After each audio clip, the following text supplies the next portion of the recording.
বিদায় জিনিসটা মেয়েদের জন্য বড্ড কষ্টের। আর এই মুহূর্তগুলো শুধু মেয়েরাই ফিল করতে পারে, তাদের আপন মানুষগুলোকে ছেড়ে যাওয়ার যন্ত্রণাটা। আসসালামু আলাইকুম এভরিওয়ান, আশা করি সবাই ভালো আছেন। আলহামদুলিল্লাহ আমিও ভালো আছি, তবে মনটা ভীষণ খারাপ। তার কারণ হচ্ছে আমার আত্মার, আমার কাছের মানুষগুলোকে ছেড়ে আমি আজ অনেকটা দূর। আচ্ছা, জীবনটা এমন কেন যে একটা মানুষকে আপন করতে গিয়ে তার গোটা আপন মানুষকে ছেড়ে তার কাছে এসে থাকতে হয়? যে মেয়েটা তার মাকে ছেড়ে কখনো থাকেনি, যে মেয়েটা তার ছোট ভাইকে ছেড়ে কখনো থাকেনি, থাকার কথা চিন্তাও করতো না একটা সময়, সেই মেয়েটাকে এখন মাসের পর মাস তাদেরকে ছাড়া থাকতে হয়। বড্ড কষ্টের এই বিষয়গুলো।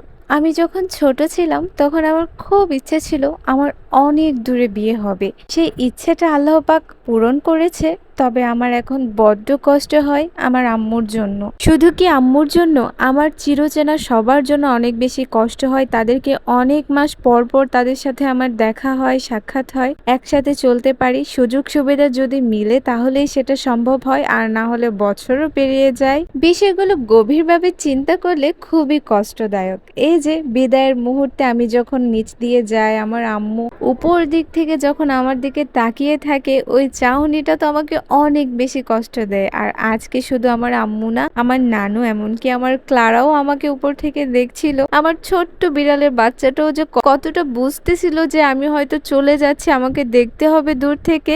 এই বিষয়গুলো আমাকে অনেক বেশি কষ্ট দিচ্ছিল। কি করার, নিয়ম, জীবনের নিয়মিত জীবনকে চালাতেই হবে। বাবার বাড়ি ছেড়ে শ্বশুর বাড়ি যেতেই হবে। তবে আমার শ্বশুর বাড়ি গেলে যে আমার মন খারাপ হয়ে থাকে এরকমটা না। আলহামদুলিল্লাহ আমার শ্বশুর বাড়িতে আসলেও অনেক বেশি ভালো লাগে। আবার যখন আমি আমার বাবার বাড়িতে যাই তখন কিন্তু আমার শ্বশুর বাড়ির প্রত্যেকটা মানুষের জন্য আমার অনেক বেশি কষ্ট লাগে। মানে আমার জীবনটা মনে হয় যে কষ্ট পেতে পেতে এভাবেই হয়তো কোনোদিন কেটে যাবে। এই কষ্টগুলো হয়তো সেদিনই কমবে যেদিন আমি আমার দুইটা পরিবারকে একসাথে পাবো, একসাথে থাকতে দেখতে পারবো। আর আরেকটা মজার বিষয় কি জানেন?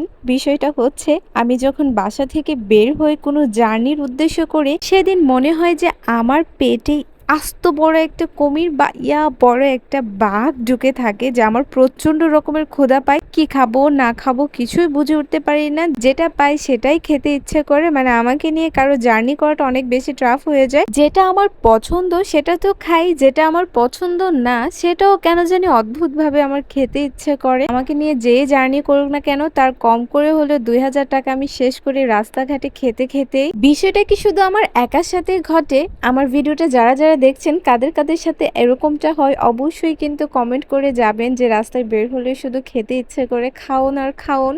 আর এমনিতেও আমরা যখন সকালে রওনা হই, আমাদের বাসটা 1 ঘন্টা লেট করে আমাদের কাছে আসে, 1 ঘন্টা লেটে পৌঁছে যায়। তখন অলরেডি দুপুর ঘনিয়ে এসেছিল। ক্ষুধাটা তো পাবেই অবশ্যই। তবে আমাদের বাসে ওরকম ভাবে কোনো প্রকার খাবার উঠছিল না বলে আমি অনেক বেশি বিরক্ত হয়ে যাচ্ছিলাম আমার ক্ষুধার ঠেলায়, যে আমি কি খাবো, কি করব। তো জানলা দিয়ে বারবার আমি দেখছিলাম যে আশেপাশে কোনো খাবার বিক্রেতা যাচ্ছে কিনা খাবার বিক্রি করতে করতে। কিন্তু ওই সময়টা আমার জন্য ব্যাড লাগছিল। রাস্তাঘাটেও কোনো খাবার বিক্রেতা ছিল না, বিকজ অফ বাইরে প্রচন্ড পরিমাণে রোদ ছিল। ভাই, জানের মায়া তো সবারই আছে, তাই না? আমার বরাবরই বাস জার্নিটা অনেক বেশি কষ্টের হয়ে যায়। দিনের বেলা, বিশেষ করে রাতের জার্নিটা আমি করতে পারি, দিনের বেলা কেন জানি কোলাহলের গন্ধটাই আমার কাছে ভালো লাগে না। আর অ্যাট লাস্ট এসে আমার কাছে অনেক বেশি শরবত খেতে ইচ্ছে করছিল, তাই শরবত খাচ্ছিলাম। তো ভিউয়ার্সরা, যাই হোক, আজকের ভিডিওটি এতটুকুই থাকুক। আপনারা যাদের যাদের কাছে আমার ভিডিওটা ভালো লাগবে তারা কিন্তু অবশ্যই লাইক, কমেন্ট, শেয়ার করে দিয়ে যাবেন। তো আজকে এখানেই বিদায় নিচ্ছি। আপনারা সবাই ভালো থাকবেন, সুস্থ থাকবেন, আর আমার জন্য দোয়া করবেন। আল্লাহ হাফেজ। আসসালামু আলাইকুম এভরিওয়ান।